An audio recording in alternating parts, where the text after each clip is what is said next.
Okay, so let's take a look at how to find the inverse of a function. And before we get started with that, I just want to show you some graphs of inverses here. So if we look, here's f of x, right? And if I look at that, right, I know I have a coordinate point at 0, comma 1, and I have another at 0 0.8, comma 2. Okay, next, I want to look at the inverse, and notice what happens, right?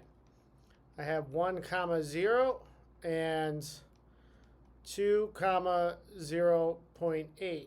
So look what's happening, right? The x's and the y's are switching places, okay?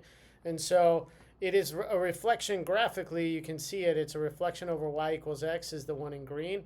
But x and y switch places. All right, so now let's talk about how do we solve it. Well, we're going to do the same exact thing. We're going to have x and y switch places, and then we're going to solve for y. So right now, you're going to switch x and y, and then we're going to solve for y. Okay, so let's go ahead and do that.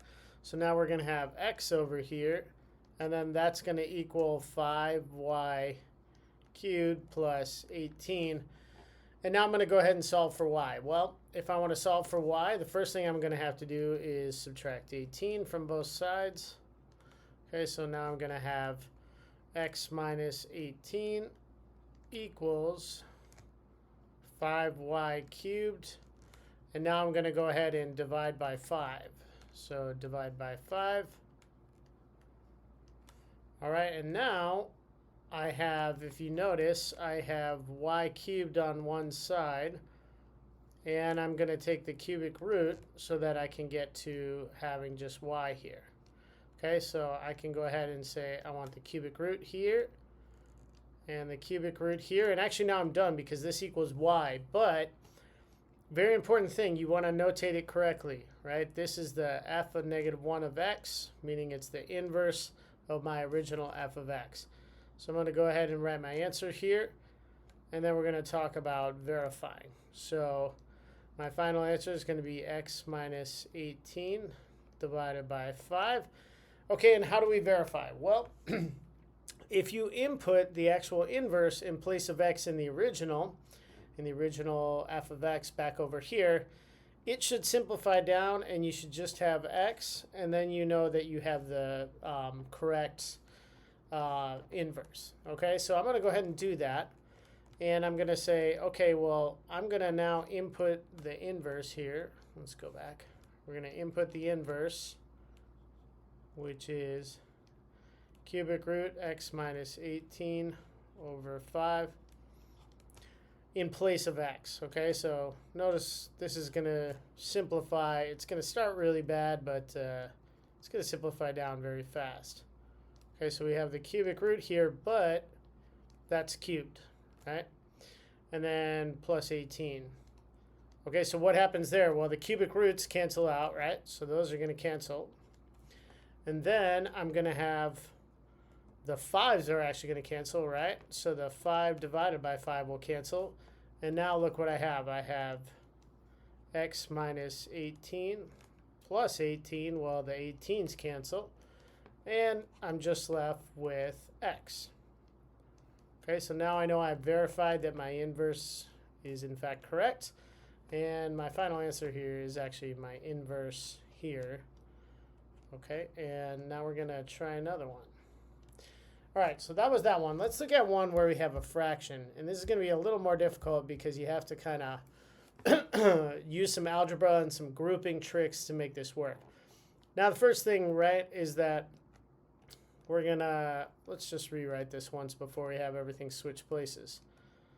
So we're going to have y equals 3x minus 7 over 6x plus 15. Well, now we're going to switch.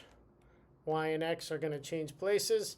And when that happens, we're going to have x equals 3y minus 7. And down here, we're going to have 6x plus 15. Okay, well, what am I going to do to, or sorry, we have 6y plus 15. Let's fix that.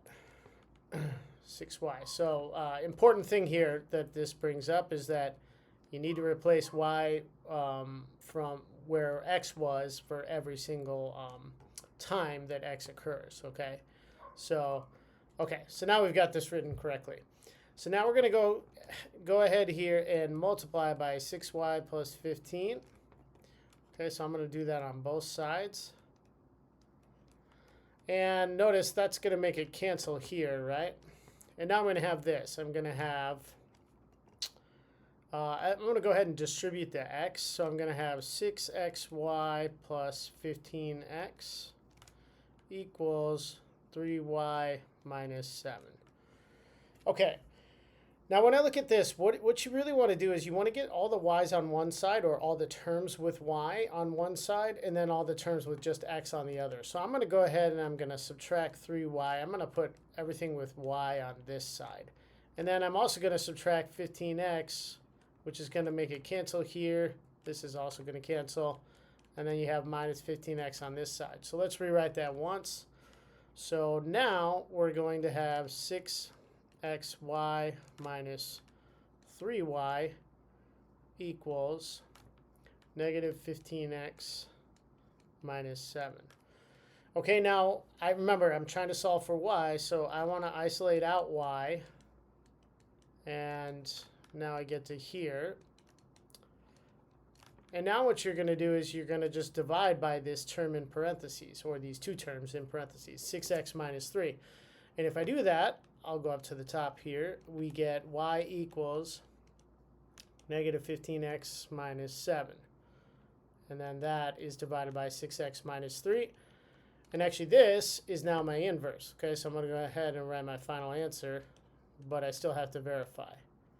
Okay, so I write my final answer here. And now, how do I verify? Well, you could put this in place of x. It's going to get pretty messy with double fractions, and it'll work, but it's really difficult, right? The other option you have is that you could just take the inverse again, right? Because remember, if x and y switch places, then if they switch again, they'll be back to this. Okay, so they'll be back to the original. So let's go ahead and do that, because I think it's going to work out better. Okay, so I'm going to go ahead and this is my y now, but I'm going to switch x and y. And now I have negative 15y minus 7. And then I have 6y minus 3. Okay, so I'm going to do, remember, I'm going to do the same process, right? I'm going to take this 6y minus 3, and now I'm going to multiply both sides by that. Okay, so over here, I'm going to have 6y minus 3. And that is going to give me 6xy minus 3x, right? And then this, well, this is going to cancel out here, so I'm just going to be left with negative 15y minus 7.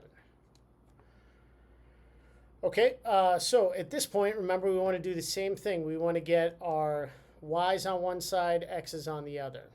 Or terms without y is a better way to say it, because we do have this negative 7 that has no x. So, okay, so we're going to add 15y to both sides, and I'm going to add 3x here. And let's see what happens. Okay, well, these are going to cancel, right? And now, on the left side, I'm going to have 6xy plus 15y.